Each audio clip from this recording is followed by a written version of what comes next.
Executive producer ಅಂತ introduce ಮಾಡಿದ್ರು. Actually ನಾನು ಒಬ್ಬ ಎಕ್ಸಿಕ್ಯೂಟಿವ್ ಪ್ರೊಡ್ಯೂಸರ್ ಡೆಸಿಗ್ನೇಷನ್ ಕೊಡ್ಬೋದು, ಬಟ್ ನಾನು ಪ್ರೀತಿಯಿಂದ ಅಲ್ಲಿ ಬಂದಿರೋದು.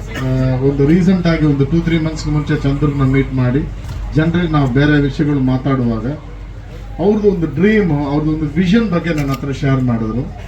ಶೇರ್ ಮಾಡುವಾಗ ನಾನು ಸಖತ್ ಇಂಟ್ರೆಸ್ಟಿಂಗ್ ಅಂತ ಅನ್ನಿಸ್ತಾ ಇತ್ತು. ನಾನೊಂದಷ್ಟು ಸಜೆಷನ್ಸ್ ಹೇಳಿದೆ, ಈ ಥರ ಮಾಡಿದ್ರೆ ಚೆನ್ನಾಗಿರುತ್ತೆ ಚಂದ್ರು ಅಂತ. ಸೊ ಅವರು ಆವಾಗ ಎಲ್ಲ ಇವ್ರುಗಳೇ RC ಸ್ಟುಡಿಯೋಸಿಂದ ನಾನು 5 ಪ್ರಾಜೆಕ್ಟ್ ಅನೌನ್ಸ್ ಮಾಡಿದ್ದೀನಿ. ಅದನ್ನು ನಾನು ಈ ಥರ ಪ್ಲಾನ್ ಮಾಡ್ಕೊಂಡಿದ್ದೀನಿ ಅನ್ನುವಾಗ ಆ ವಿಷನಲ್ಲಿ ಸಖತ್ ಕ್ಲಾರಿಟಿ ಇತ್ತು. ಅವರು ಅದಕ್ಕೆ ಚೂಸ್ ಮಾಡ್ಕೊಂಡಿರುವ ಸ್ಟೋರೀಸು ಅಷ್ಟೇ ತುಂಬನೇ ಇಂಟೆನ್ಸ್ ಸ್ಟೋರೀಸು. ಅದರಲ್ಲಿ ಆ ಸ್ಟೋರೀಸ್ಗೆ ಒಂದು ಡೆಫಿನೆಟ್ಲಿ ಅದಕ್ಕೊಂದು ನಾಟ್ ದ ರೆಗ್ಯುಲರ್ ಸ್ಟೋರೀಸ್, ಒಂದು ಅನ್ಟೋಲ್ಡ್ ಸ್ಟೋರೀಸ್ ಅಂತ ನಾವೇನು ಹೇಳ್ತೀವಿ, ಆ ಒಂದು ಕ್ಯಾಟಗರಿಯಲ್ಲಿ ಆ ಸ್ಟೋರೀಸ್ ಇತ್ತು.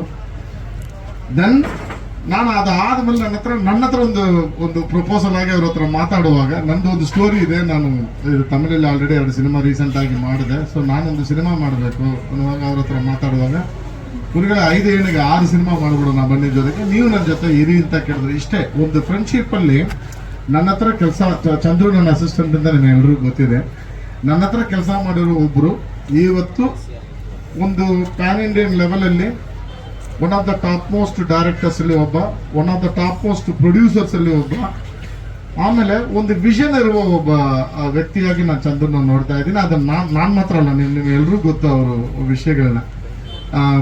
ಒಂದು 20 ರೂಪಾಯಿ ಪ್ರಾಡಕ್ಟ್ ನ 100 ರೂಪಾಯಿಗೆ ಮಾರುವಷ್ಟು ಒಂದು ಕೆಪಾಸಿಟಿ ಇರೋನು ಕಮರ್ಷಿಯಲ್ ಆಗಿ ಆಸ್ ಎ ಪ್ರೊಡ್ಯೂಸರ್ ಹೇಳ್ತಾ ಇದ್ದೀನಿ.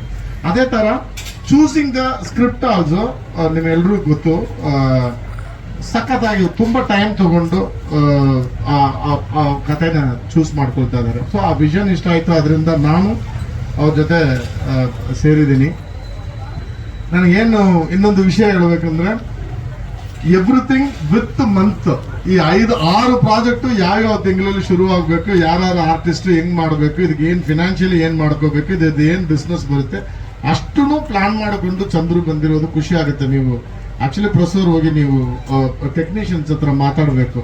ಅವರು ಈ ಸಲ ಮಾಡ್ಕೊಂಡಿರುವ ಆ ಫಿನಾನ್ಷಿಯಲ್ ಪೇಮೆಂಟ್ಸ್ ಆಗಲಿ ಎಲ್ಲದು ಒಂದು ಒಂದು ಒಂದು ಒಂದು ಕಾರ್ಪೊರೇಟ್ ಲೆವೆಲ್ ಅಲ್ಲಿ ಸಿನಿಮಾಗೆ ಏನು ಬೇಕೋ ಅದನ್ನು ತುಂಬಾ ಚೆನ್ನಾಗಿ ಮಾಡ್ಕೊಂಡಿದ್ದಾರೆ. ನನಗೆ ಖುಷಿ ಆಗುತ್ತೆ. ಈಗ RC ಸ್ಟುಡಿಯೋಸ್ ಅಲ್ಲಿ ನಾನು ಒಂದು ಪಾರ್ಟ್ ಆಗಿ ನನ್ನ ಕೈಲಿ ಆದಷ್ಟು ಹೆಲ್ಪ್ ಮಾಡೋದನ್ನ, ನನ್ನ ಎಕ್ಸಿಕ್ಯೂಟಿವ್ ಪ್ರೊಡ್ಯೂಸರ್ ಅಂತ ನನ್ನ ರೆಸ್ಟ್ರಿಕ್ಟ್ ಮಾಡ್ಕೊಳ್ಳಲ್ಲ, just I have come here to assist him ಅಷ್ಟೇ.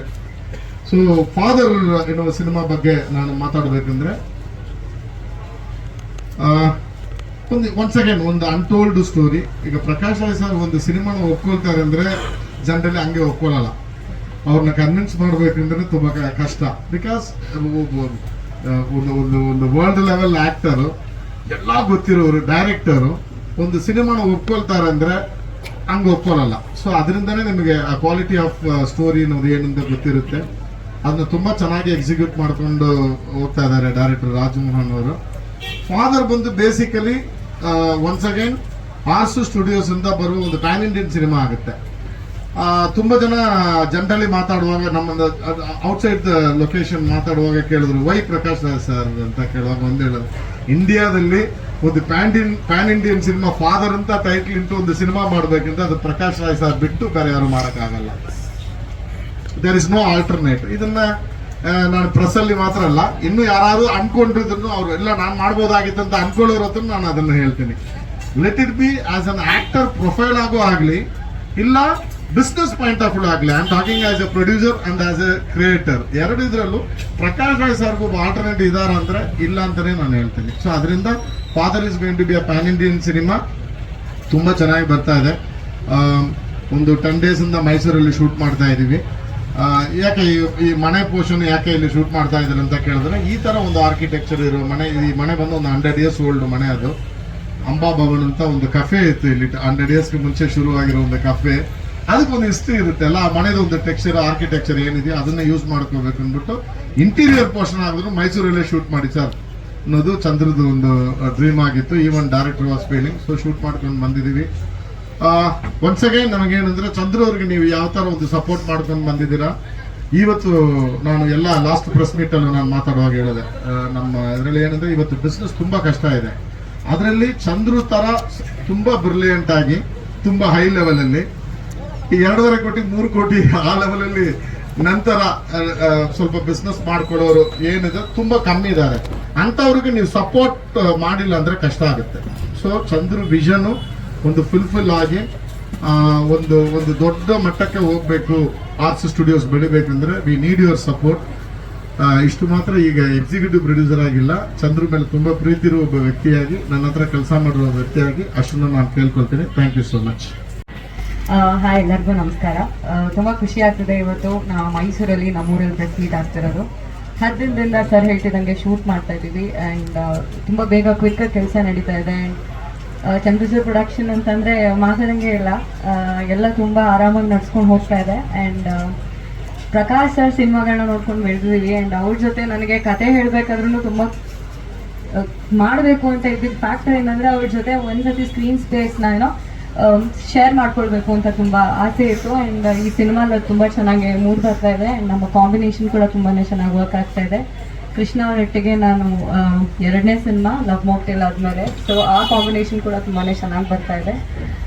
ತುಂಬ ಖುಷಿಯಾಗಿದೆ ಆ್ಯಂಡ್ ತುಂಬ ವಿಭಿನ್ನವಾಗಿದೆ ಕತೆ. ಆ್ಯಂಡ್ ಎಲ್ರಿಗೂ I am sure cinema release ಆದಮೇಲೆ ಎಲ್ಲ ಮನೆಯವ್ರಿಗೂ ಎಲ್ಲ ಮನಸ್ಸಿಗೂ ಮುಟ್ಟುವಂತಹ ಒಂದು ಕಥೆನ ತುಂಬ ಚೆನ್ನಾಗಿ ನಮ್ಮ ರಾಜ್ಮೋಹನ್ ಸರ್ ಡೈರೆಕ್ಟರ್ನ ತುಂಬ ಚೆನ್ನಾಗಿ ಫೋನ್ಸಿದ್ದಾರೆ. And also Dayal sir feel ತುಂಬ ಚೆನ್ನಾಗಿ ಕೆಲಸ ಮಾಡ್ತಾರೆ. ಆ್ಯಂಡ್ ನಮ್ಮ ಸುಜ್ಞಾನ್ ಸರ್ ಆ್ಯಂಡ್ ಎವ್ರಿಥಿಂಗ್. ಈ ಸಿನಿಮಾ ಒಂಥರ ಬ್ಲೆಸ್ಸಿಂಗ್ ಅಂತಲೇ ಹೇಳ್ಬೋದು ನನ್ನ ಕರಿಯರಲ್ಲಿ.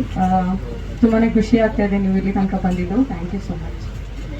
ಸಿನಿಮಾಲಿ ಒಂದು ಸ್ಪೆಷಲ್ ರೋಲ್ ಮಾಡ್ತಾ ಇದ್ದಾರೆ, ಅದು ನೀವು ಸಿನಿಮಾ ನೋಡಿದ್ರೇ ಸರಿ. ಯಾಕಂದರೆ ಹೆಚ್ಚು ಮಾತಾಡೋಂಗಿಲ್ಲ ಅಂತ ಹೇಳಿದ್ದಾರೆ ನಮ್ಮ ನಿರ್ದೇಶಕರು. ಸೊ ಜಾಸ್ತಿ ಮಾತಾಡೋಕ್ಕೆ ಏನೂ ರಿವೀಲ್ ಮಾಡೋಂಗಿಲ್ಲ. ಸೊ ಇವರು ಒಂದು ಪಾತ್ರದಲ್ಲಿ ಕಾಣಿಸ್ಕೊಳ್ತಿದ್ದಾರೆ. ಇವ್ರ ಹೆಸರು ಅಯಾನ್ ಶೆಟ್ಟಿ ಅಂತ. ಡೆಫಿನೆಟ್ಲಿ ಇವಾಗ ಸಿನಿಮಾ ನೋಡಾದ್ಮೇಲೆ ಎಲ್ಲದಕ್ಕೂ ಆನ್ಸರ್ ಸಿಗುತ್ತೆ.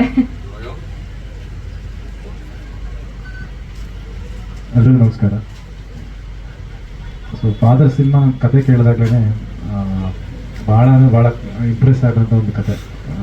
ಬಹುಶಃ ನನಗಿಂತ ಫಸ್ಟು ವಿಲನ ಓಕೆ ಮಾಡಿದ್ದಿದ್ದು ನಾನು ಅದಂದರೆ ಕ್ಲೈಮ್ಯಾಕ್ಸಲ್ಲಿ ಒಂದಷ್ಟು ವಿಷಯಗಳು ಬರುತ್ತೆ. ಸೊ ಅದನ್ನು ಡೈಜೆಸ್ಟ್ ಮಾಡ್ಕೊಳ್ಳೋಕ್ಕೆ ಸ್ವಲ್ಪ ಟೈಮ್ ತೊಗೊಂಡೆ ನಾನು. ಬಟ್ ವಿಲನ ಇಲ್ಲ ಇದನ್ನು ಮಾಡಲೇಬೇಕು, ಇವತ್ತು ನಂಗೆ ಸಖತ್ತಾಗಿದೆ, ಇದನ್ನು ಮಾಡಿ. ಸೊ ಇಮಿಡಿಯೇಟಾಗಿ ಆ್ಯಕ್ಚುಲಿ ಚಂದ್ರ ಸರ್ ಮತ್ತೆ ಫೋನ್ ಮಾಡಿದ್ರು. ಸರ್ ಹೆಂಗೆ ಅನಿಸ್ತು ಅಂದರು. ಸರ್ ನನಗೆ ಕ್ಲೈಮ್ಯಾಕ್ಸ್ ಸ್ವಲ್ಪ ಡೈಜೆಸ್ಟ್ ಮಾಡ್ಕೋತಾ ಇದ್ದೀನಿ, ಬಟ್ ವಿಲನ ಬಿಡ್ತಾ ಇಲ್ಲ ಸರ್, ಇಮಿಡಿಯೇಟ್ ಮಾಡು ಅಂತ ಇದ್ದಾರೆ ಅಂತ ಹೇಳಿದ್ದೆ. ಸೊ ಅಷ್ಟು ಇಷ್ಟಪಟ್ಟಿದಂಥ ಕತೆ. ಆ್ಯಂಡ್ ಅದನ್ನು ಮತ್ತೆ ನಾವು ಈಗ ಬಂದು ಈಗ ಶೂಟ್ ಮಾಡೋವಾಗ ಎಸ್ಪೆಷಲಿ ಪ್ರಕಾಶ್ ರಾಜ್ ಸರ್ ಜೊತೆ ಒಂದು ಟೆನ್ಷನ್ ಇನ್ನೂ ಅಲ್ಲಿತ್ತು, ಬಟ್ ಎಲ್ಲೂ ತೋರಿಸ್ಕೋತಾ ಇಲ್ಲ. ಬಟ್ ಸ್ಟಿಲ್ ಇನ್ನೂ ಇದೆ, ಇನ್ನೂ ಸಾಕಷ್ಟು ಒಳ್ಳೊಳ್ಳೆ ಸೀನ್ಗಳಿದೆ ಇನ್ನೂ ಮಾಡೋದಿದ್ದಾವೆ. ಒಂದು ಕಡೆ ಅಂದರೆ ಒಂದು 2-3 ಶಾರ್ಟ್ಗಳಲ್ಲಿ ಹಂಗೆ ಆಗೋಯ್ತು. ಅಂದರೆ ಅವ್ರು ಆ್ಯಕ್ಟ್ ಮಾಡೋವಾಗ ಎದುರುಗಡೆ ಆ್ಯಕ್ಟ್ ಮಾಡ್ತಾ ಅವ್ರನ್ನೇ ನೋಡ್ತಾ ಇದ್ದೀನಿ ನಾನು. ನಾನು ರಿಯಾಕ್ಟ್ ಮಾಡಬೇಕು ಅಂದರೆ ಕೆಲವು ಟೈಮ್ ಸಜೆಷನ್ ಶಾರ್ಟ್ ಇರುತ್ತೆ, ಮರ್ತ್ಬಿಟ್ಟಿರ್ತೀನಿ. ಸೊ ಅವ್ರು ಏನು ಮಾಡ್ತಿದ್ದಾರೆ ಅಂತ ಸ್ವಲ್ಪ ಅಬ್ಸರ್ವೇಷನ್ ಮಾಡ್ತಿರುವಾಗ ನಾವೇ ಮೈ ಮರ್ತು ನೋಡ್ತಾ ಇರ್ತೀವಿ. ಸೊ ಅದೊಂದು ಎಕ್ಸ್ಪೀರಿಯೆನ್ಸು. ಹೋಪ್ಫುಲಿ ಒಂದು 30-40% ಅವರು ಮಾಡೋ ಒಂದು ಪ್ರಯತ್ನ ಮಾಡೋಣ. ಆ್ಯಂಡ್ ಡೆಫಿನೆಟ್ಲಿ ಅವ್ರ ಪಾತ್ರ ಅಂತೂ ತುಂಬ ಚೆನ್ನಾಗಿದೆ. ತುಂಬ ಎಮೋಷ್ನಲ್ ಆಗಿರುತ್ತೆ, ಆಡಿಯನ್ಸ್ ನೋಡೋರಿಗೆ ತುಂಬ ಹತ್ತಿರ ಆಗುತ್ತೆ. ಈ ಸಿನಿಮಾ ಬಹುಶಃ ತುಂಬ ದಿನಗಳ ಮಟ್ಟಕ್ಕೆ ಜನಗಳ ಮನಸ್ಸಲ್ಲಿ ಉಳಿಯುವಂಥ ಒಂದು ಚಿತ್ರ ಆಗುತ್ತೆ ಇದು. ಸೊ ಈಗ ಒಂದು 10 ದಿನ ಶೂಟ್ ಮಾಡಿದ್ದೀವಿ.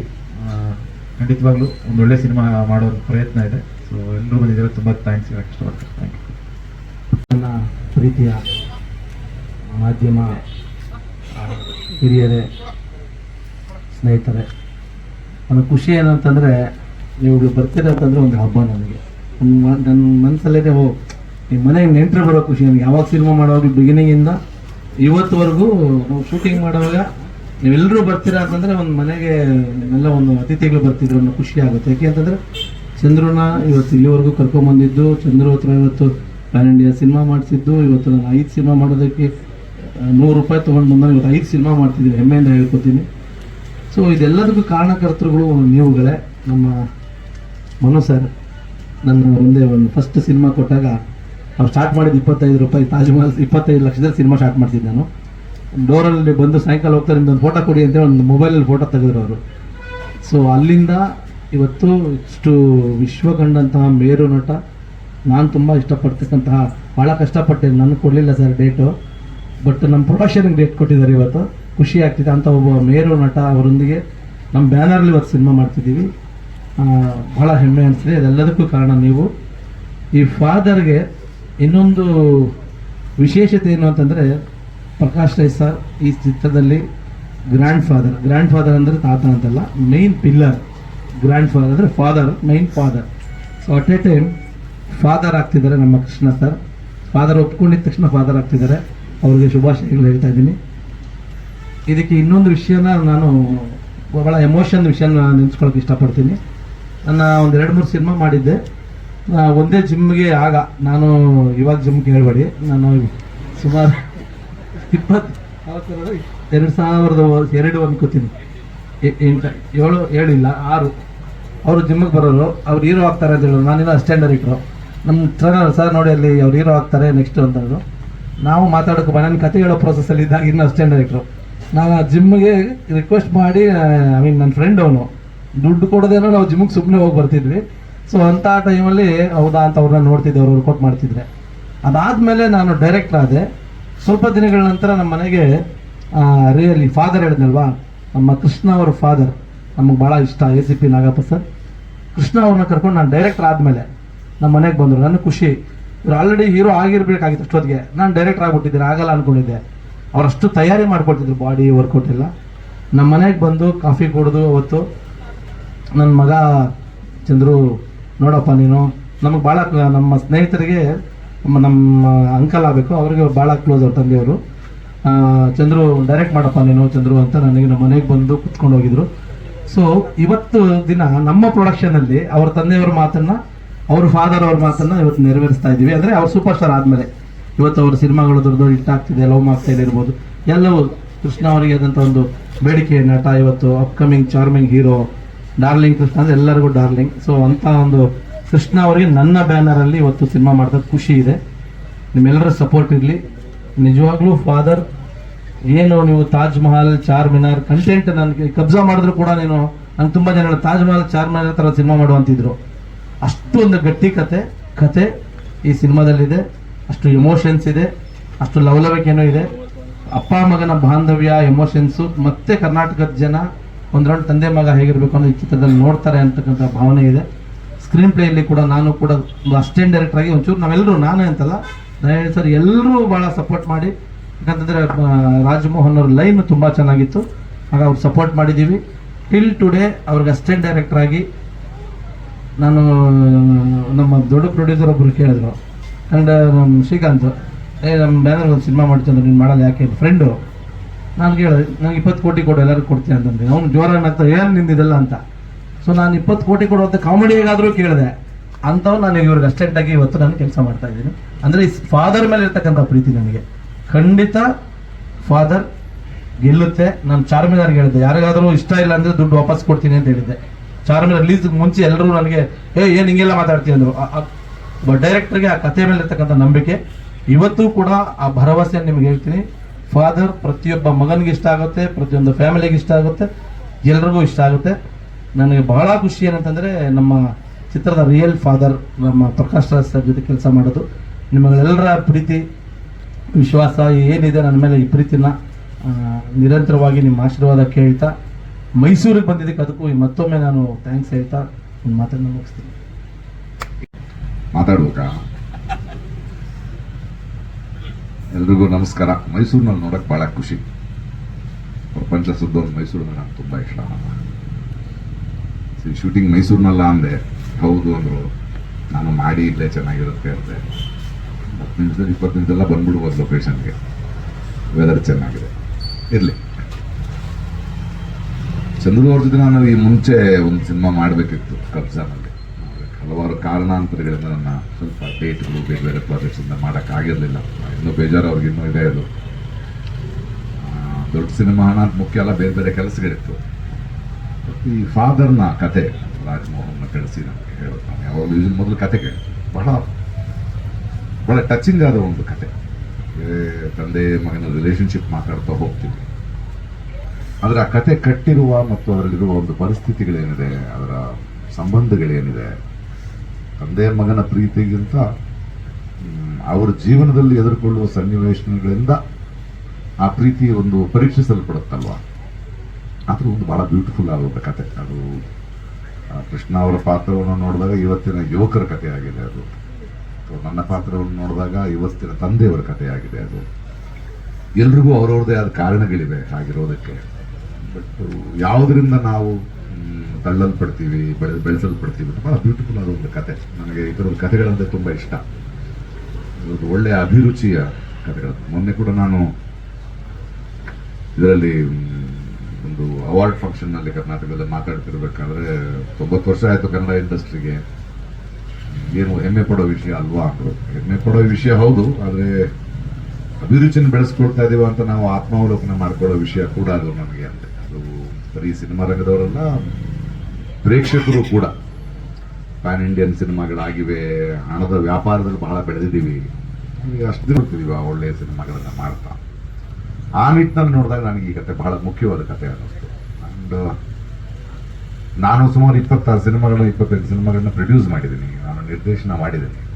ಆದರೆ ಇವತ್ತಿನ ಕನ್ನಡದ ಚಿತ್ರರಂಗದ ಪರಿಸ್ಥಿತಿಯಲ್ಲಿ ಒಂದು 5-6 ಸಿನಿಮಾಗಳನ್ನು ನಾನು ನಿರ್ಮಾಣ ಮಾಡ್ತೇನೆ. ಬೇರೆ ಬೇರೆ ಕಥೆಗಳು, ಬೇರೆ ಬೇರೆ ಜಾನರ್ಗಳನ್ನು ಮಾಡೋದಕ್ಕೆ ಒಬ್ಬ ಪ್ರೊಡ್ಯೂಸರ್ ಬರೋದು ಬಹಳ ದೊಡ್ಡ ಆರೋಗ್ಯದ ಒಂದು ಬೆಳವಣಿಗೆ ಅಂತ ಅನಿಸುತ್ತೆ. ಅಂದರೆ ಒಂದು ಸಿನಿಮಾ ಅಂದ್ರೆ 300-400 ಜನ ಕೆಲಸ ಮಾಡ್ತಿರ್ತಿಲ್ವ, ಅಲ್ಲ, ಒಂದು 5 ಸಿನಿಮಾ ಅಂತಂದ್ರೆ ಸ್ಪ್ಯಾನೇ ಬಹಳ ಇಂಟ್ರೆಸ್ಟಿಂಗು. ಆ್ಯಂಡ್ ಬೇರೆ ಬೇರೆ ಕಥೆಗಳನ್ನು ಸುಮ್ಮನೆ ಹಾಗೆ ಕೇಳಿದೆ, ಎಲ್ಲದರಲ್ಲೂ ಕೂಡ ಅಭಿರುಚಿ ಕಾಣಿಸ್ತಾ ಇದೆ. ಬೇರೆ ಬೇರೆ ಬೇರೆ ಬೇರೆ ಬೇರೆ ಬೇರೆ ನಿರ್ದೇಶಕರು, ಬೇರೆ ಬೇರೆ ಆಲೋಚನೆಗಳು, ಇದು ಬಹಳ ದೊಡ್ಡ ವಿಷಯ. ಇವತ್ತು ಒಂದು ಸಿನಿಮಾ ಮಾಡೋದೇ ಇಂಥ ಕಷ್ಟದಲ್ಲಿದ್ದಾಗ ಅದಕ್ಕೆಲ್ಲ ನಾನು ಕಂಟಿನ್ಯೂಸ್ ಆಗಿ ಮಾಡ್ತಾ ಹೋಗ್ತೇನೆ. I am going to be as a producer. ಅಂದರೆ ಬ್ಯಾಲೆನ್ಸ್ ಶೀಟನ್ನು ಆಮೇಲೆ ನೋಡ್ತೀನಿ ನಾನು ಅನ್ನೋದಿದೆಯಲ್ಲ, ಅದು ಭಾಳ ಭಾಳ ದೊಡ್ಡ ಗುಣ ಅದು. ಆ ಥರದ ಒಂದು ಉತ್ಸಾಹ, ಪ್ರೋತ್ಸಾಹ ಇವತ್ತು ಸಿನಿಮಾ ಇಂಡಸ್ಟ್ರಿಗೆ ಬೇಕಾಗಿದೆ. ಈಚೆ ಕೂಡ ಬೆಂಗಳೂರಿನಲ್ಲಿ ನೋಡಿದ್ರೆ ಕನ್ನಡ ಸಿನಿಮಾಗಳು ಶೂಟಿಂಗ್ಗಳು ಕಮ್ಮಿ ಆಗಿಬಿಟ್ಟಿದೆ ಸರ್. ನಮಗೆ ಏನು ಮಾಡೋದು, ಒಂದು ಸಿನಿಮಾ ಅಂದರೆ ಬರೀ ಒಬ್ಬ ನಟ ಮತ್ತು ನಿರ್ದೇಶಕನಲ್ಲ, ಅದು ಸುತ್ತ ಒಂದು ಕುಟುಂಬ ಇದೆ, ವರ್ಕರ್ಸ್ಗಳಿದ್ದಾರೆ, ಮತ್ತು ಏನೋ ಒಂದು ಕೆಲಸ ನಡೀತಾ ಇರಬೇಕು. ಸೊ ಆ ನಿಟ್ಟಿನಲ್ಲಿ ಇದು ಬಹಳ ದೊಡ್ಡ ವಿಷಯ. ನಾವು ಪತ್ರಿಕೋದ್ಯಮದಲ್ಲಿರೋರು ಇರ್ಬೋದು, ಪ್ರೇಕ್ಷಕರಿರ್ಬೋದು, ಈ ಥರದ ಪ್ರಯತ್ನಗಳ ಪರವಾಗಿ ನಿಂತ್ಕೊಳ್ಳೋದು ಬಹಳ ಮುಖ್ಯ ಅನ್ಸುತ್ತೆ. ಆ ನಿಟ್ಟಿನಲ್ಲಿ ನನಗೆ ಈ 5% ಒಂದು ಸಿನಿಮಾದಲ್ಲಿ ರೋಲ್ ಕೊಟ್ಟಿದ್ದಾರೆ, ಇನ್ನೊಂದು ಯಾವ ಸಿನಿಮಾದಲ್ಲಿ ಕೊಡ್ತಾರೆ. ಬಟ್ ನನಗೆ ಈ ಐಡಿಯಾ ತುಂಬ ಇಷ್ಟ ಆಯಿತು, ಆ ಕ್ಲಾರಿಟಿ ತುಂಬ ಇಷ್ಟ ಆಯಿತು. ಆಗಲಿ ಅಂದರೆ ಒಂದು ಇಡೀ ವರ್ಷ ಬೇರೆ ಯಾವುದೂ ಯೋಚನೆ ಮಾಡಿದೆ, ಸಿನಿಮಾಗಳೇ ಮಾಡ್ತಾ ಇರ್ತೀನಿ ಅನ್ನೋದಿದೆಯಲ್ಲ, ಅದು ಒಂದು ಸಿನಿಮಾ ಅಲ್ವಲ್ಲ. ಅದು ಏಕಕಾಲದಲ್ಲಿ 5 ಸಿನಿಮಾಗಳ ಬಗ್ಗೆ ಯೋಚನೆ ಮಾಡಬೇಕು, 5 ಸೆಟ್ ಆಫ್ ಆಕ್ಟರ್ಸ್ ಜೊತೆ ಮಾಡಬೇಕು, 5 ನಿರ್ದೇಶಕರ ಜೊತೆ ಮಾಡಬೇಕು. ಇತ್ತೀಚೆಗೆ ಯಾವುದೋ ಕತೆ ಹೇಳಿದ್ರೆ ನನ್ನೊಂದು ಕತೆ ಇತ್ತು, ನಾನು ಮಾಡಬೇಕು ಅಂದ್ಕೊಂಡಿದ್ದೀನಿ, ಒಂದು ಸಿನಿಮಾ ನಾನೇ ಮಾಡ್ತೀನಿ ಅಂತ ಕೂತಿದ್ದಾರೆ. ಸರಿ, ಅದಾಗ ಮಾತಾಡ್ಕೊಳ್ಳೋಣ, ಆಮೇಲೆ ಡಿಸೈಡ್ ಮಾಡೋಣ. ಸೊ ಇದು ಬಹಳ ಆರೋಗ್ಯಕರವಾದ ಬೆಳವಣಿಗೆ. ಕತೆ ಬಹಳ ಚೆನ್ನಾಗಿದೆ. ನನ್ನ ಅನುಭವಕ್ಕೆ, ನನ್ನ ಗ್ರಹಿಕೆಗೆ ನಿರ್ದೇಶಕರು ಭಾಳ ಇಂಟ್ರೆಸ್ಟಿಂಗ್ ಇದ್ದಾರೆ. I am like the cameraman. ಮತ್ತೆ ಮೊದಲನೇ ಸಲ ನಾನು ಕೆಲಸ ಮಾಡ್ತಾ ಇದ್ದೆ, ಮುಂಚೆ ಮಾಡಿದ್ದಿಲ್ಲ ನಾವು. ವೆರ್ ಈಸ್ ಒನ್ ಲೆನ್ಸಿಂಗ್ನಲ್ಲಿ ಇರ್ಬೋದು ಅಥವಾ ಒಂದು ಲೈಟಿಂಗ್ನಲ್ಲಿ ಇರ್ಬೋದು, ಒಂದು ತುಂಬ ಪ್ರಬುದ್ಧತೆ ಇದೆ ಅದನ್ನು ಶೂಟ್ ಮಾಡಿ. ಈ ಸಿನಿಮಾಗೆ ಹೆಂಗೆ ಶೂಟ್ ಮಾಡಬೇಕು ಅನ್ನೋ ಒಂದು ಪ್ರಬುದ್ಧತೆ ನಾನು ನೋಡ್ತಾ ಇದ್ದೀನಿ, ಬರೀ ಅಬ್ಸರ್ವ್ ಮಾಡ್ತಾ ಇದ್ದೀನಿ ನಾನು ಅದನ್ನು. ಸ್ವಲ್ಪ ಟೈಮ್ ತೊಗೊಂಡು ಅದು ಯಾಕೆ ಕಾರಣ ಅಂತ ನನಗೆ ಗೊತ್ತಾಗುತ್ತೆ ಸಾಕಷ್ಟು ಸಿನಿಮಾಗಳು ಮಾತಾಡೋದು. ಕೃಷ್ಣ, ಮಗು, ಈಕೆ ಇಂಟ್ರೆಸ್ಟಿಂಗ್ ಯಂಗ್ಸ್ಟರ್ಸ್, ತುಂಬ ಬೆಳೆಯೋ ಹಂತದಲ್ಲಿದ್ದಾರೆ. ಅವ್ರು ತುಂಬ ದೊಡ್ಡವಂತ ನಾನು ನೋಡ್ತಾರೆ, ಹಾಗೆ ನೋಡಬೇಡಿ ಅಂತ ಹೇಳ್ತೀನಿ ನಾನು. ಬಿಕಾಸ್ ಅದು ಶಾರ್ಟಿಗೆ ಮುಂಚೆ, ಶಾರ್ಟಿಗೆ ಆದಮೇಲೆ ನಾವು ಗೌರವ ಕೊಡ್ತೀವಿ. ಶಾರ್ಟ್ನಲ್ಲಿ ನಾವು ನಮಗೊಂದು ಕಥೆಗಳು ಕೆಲಸ ಇದೆಯಲ್ಲ, ಅದನ್ನ ಹೇಳ್ತಾ ಹೋಗ್ಬೇಕು, ಅದನ್ನು ನಾವು ಮರೆಯೋಕ್ಕಿಲ್ಲ. ಒಂದೊಳ್ಳೆ ಅನುಭವ ನನಗೆ. ಮತ್ತು ಕನ್ನಡ ಸಿನಿಮಾ ಮೈಸೂರಿನಲ್ಲಿ ಕನ್ನಡ ಕೇಳಿಕೊಂಡು ಪಕ್ಕದಲ್ಲೇ ಶ್ರೀರಂಗಪಟ್ಟಣದ ಮನೆ ಚೆನ್ನಾಗಿದೆ, ಸಂತೋಷವಾಗಿದ್ದೀನಿ. ಒಳ್ಳೆಯದಾಗಲಿ ಚಂದ್ರು ಅವರಿಗೆ. ನಿಮ್ಮ ಪರವಾಗಿ, ನಿಮ್ಮ ಬೆಂಬಲವಾಗಿ ನಾವು ನಿಲ್ತೇವೆ. ಅದು ಒಂದು ಸಿನಿಮಾ ಅಂತಲ್ಲ, ಈ ಥರದ ಒಂದು ಪ್ರಯತ್ನಕ್ಕೆ ಬೆಂಬಲವಾಗಿ ನಿಲ್ಲೋದು ಬಹಳ ಮುಖ್ಯ. ಮಾಧ್ಯಮದವರು ಯಾವಾಗಲೂ, ಕನ್ನಡದ ಮಾಧ್ಯಮದವರು ಅದನ್ನು ಸಪೋರ್ಟ್ ಮಾಡ್ತಾ ಬಂದಿದ್ದಾರೆ, ಸಿನಿಮಾವನ್ನು ಸಪೋರ್ಟ್ ಮಾಡೋದು. ಇಷ್ಟು ದೊಡ್ಡ ಸಂಖ್ಯೆಯಲ್ಲಿ ಬರ್ತಾ ಇದ್ದಾರೆ ಅಂದ್ರೆ ಅದು ಅವ್ರಿಗಿರುವಂಥ ಪ್ರೀತಿ ಮತ್ತು ನಿಮ್ಮ ಮೇಲಿರುವಂಥ ಒಂದು ವಿಶ್ವಾಸ, ನಮ್ಮೆಲ್ಲರ ಮೇಲಿರುವಂಥ ಪ್ರೀತಿ. ನನಗೆ ಬಹಳ ವರ್ಷಗಳಿಂದ ಗೊತ್ತು ಎಲ್ಲರೂ, ಅದಕ್ಕೆ ಬಂದ ತಕ್ಷಣ ಮುಂದ್ಗಡೆ ಕೂತ್ಕೊಂಡು ಮಾತಾಡ್ತಾ ಇರ್ತೀನಿ ಪರ್ಸ್ನಲ್ ಆಗಿ. ಯಾಕಂದರೆ ಈ ಮಾಧ್ಯಮದ ಜೊತೆ ನಾನು ಆಫ್ ದ ರೆಕಾರ್ಡ್ ಮಾತಾಡ್ಬೋದು, ಆ ನಂಬಿಕೆ ನಮ್ಮಿಬ್ಬರ ಮಧ್ಯೆ ಇದೆ. ನಾವು ಇದ್ರ ಮೇಲೆ ಮಾತಾಡ್ಬೋದು, ಆಫ್ ದ ರೆಕಾರ್ಡ್ ಮಾತಾಡ್ತಾ ಇರ್ತೀವಿ, ಏನೇನೋ ಮಾತಾಡ್ತಿರ್ತೀವಿ, ಅದು ಗೊತ್ತು ನನಗೆ, ಯಾಕಂದ್ರೆ ಅಷ್ಟು ದೊಡ್ಡ ದೂರದ ಸಂಬಂಧ ನಮಗೆ. ಆ್ಯಂಡ್ ಒಳ್ಳೇದಾಗಲಿ, ಎಲ್ಲರೂ ಸೇರಿ ಒಂದು ಒಳ್ಳೆಯ ವಾತಾವರಣವನ್ನು ಸೃಷ್ಟಿ ಆಗುತ್ತಾ ಇದೆ. ಆ ಸೃಷ್ಟಿಗೆ ನಾವು ಕೂಡ ಕಾರಣಗಳಾಗ್ತಾ, ಪೂರಕರಾಗ್ತಾ ಹೋಗೋಣ. ಇನ್ನೂ ಪ್ರಶ್ನೆಗಳು, ನನ್ನ ಉತ್ತರಗಳು. ಅಥವಾ ನಾನು ನನ್ನ ಕನಸು ಇರ್ಬೋದು, ಅಥವಾ ಒಗ್ಗರಣೆ ಇರ್ಬೋದು, ಅಥವಾ ಇದೊಳ್ಳೆ ರಾಮಾಯಣ ಇರ್ಬೋದು, ಅದು ನನ್ನ ಅಭಿರುಚಿ. ಆ ಇಂಟೆನ್ಸಿಟಿ ತಂದೆ ಮಗನ ಸಂಬಂಧಗಳ ಬಗ್ಗೆ ಸಾಕಷ್ಟು ಸಿನಿಮಾಗಳು ಬಂದಿರೋದು. ಆಕ್ಚುಲಿ ನನಗೆ ಭಾರತ ದೇಶದಲ್ಲಿ ಹೇಳ್ತಾರೆ ಮಹಾತ್ಮ ಗಾಂಧಿ ಆದ್ಮೇಲೆ ನಾನೇ ಫಾದರ್ ಆಫ್ ದ ನೇಷನ್ ಅಂತ. ಅಷ್ಟು ಫಾದರ್ ರೋಲ್ಗಳು ಮಾಡ್ಬಿಟ್ಟಿದ್ದೀನಿ ಎಲ್ಲ ಭಾಷೆಗಳಲ್ಲೂ ನಾನು. ಇದು ತುಂಬಾ ತೀವ್ರವಾಗಿ ಕಾಡುವಂತ ಸಿನಿಮಾ. ಇದು ತಂದೆ ಮಗನ ಸಂಬಂಧಕ್ಕಿಂತ ನನಗೆ ಇದರಲ್ಲಿ ಕಾಣಿಸಿದ್ದು, ಒಬ್ಬ ಮಗನನ್ನ ಇವತ್ತಿನ ಯುವ ಜನರನ್ನ ಅರ್ಥ ಮಾಡ್ಕೋಬೇಕು, ಹಿರಿಯರನ್ನು ಅರ್ಥ ಮಾಡ್ಕೊಳ್ಬೇಕು. ಪರಿಸ್ಥಿತಿಯ ಕೆಲವು ವಿಕೋಪಗಳಿಗೆ ಅಥವಾ ಕೆಲವು ಪ್ರೆಷರ್ಗಳಿಗೆ ಆ ಸಂಬಂಧಗಳು ಪ್ರಶ್ನಿಸಲ್ಪಡುತ್ತೆ. They have to go through ಒಂದು ಬೆಂಕಿಯಲ್ಲಿ ನಡಿಬೇಕು ಅದಕ್ಕೆ, ಅದು ಚಿನ್ನ ಆಗೋದಕ್ಕೆ. ಸೊ ಯಾವತ್ತೂ ಜೀವನದಲ್ಲಿ ಕೆಲವು ಸಂಘರ್ಷಗಳು ಬಂದಾಗ ನಮಗೊಂದು ಲಿಬರೇಷನ್ ಸಿಗುತ್ತದೆ. ನಾವು ಏನಾಗಿದೆ ನಮಗೆ ಗೊತ್ತಿರುತ್ತೆ, ಬಟ್ ಒಂದು ಸಿಚುವೇಶನ್ ಬಂದಾಗಲೇನೆ ನಾವು ಎದುರ್ಕೊಂಡಾಗಲೇನೆ ನಮ್ಮೊಳಗೆ ಇನ್ನೊಂದು ಶಕ್ತಿ ನಮಗೆ ಅರ್ಥ ಆಗೋದು, ಇನ್ನೊಂದಷ್ಟು ನಾವು ಬೆಳೆಯೋದು. ಆ ಥರ ಬಹಳ ತುಂಬಾ ಕಾಡುವಂತ ಸಿನಿಮಾ, ಜನಸಾಮಾನ್ಯನ ಸಿನಿಮಾ. ತುಂಬಾ ಬ್ಯೂಟಿಫುಲ್ ಆದ ಸಿನಿಮಾ, ನಿಜವಾಗ್ಲೂ ಕಾಡುತ್ತೆ.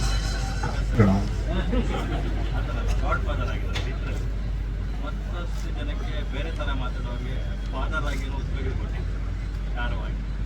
ಸೊ ಹಾಗಾಗಿ ಫಾದರ್ ಅನ್ನತಕ್ಕಂಥ ಒಂದು ಪದಕ್ಕಿರ್ತಕ್ಕಂಥ ಮೌಲ್ಯದ ಬಗ್ಗೆ ನಿಮ್ಮ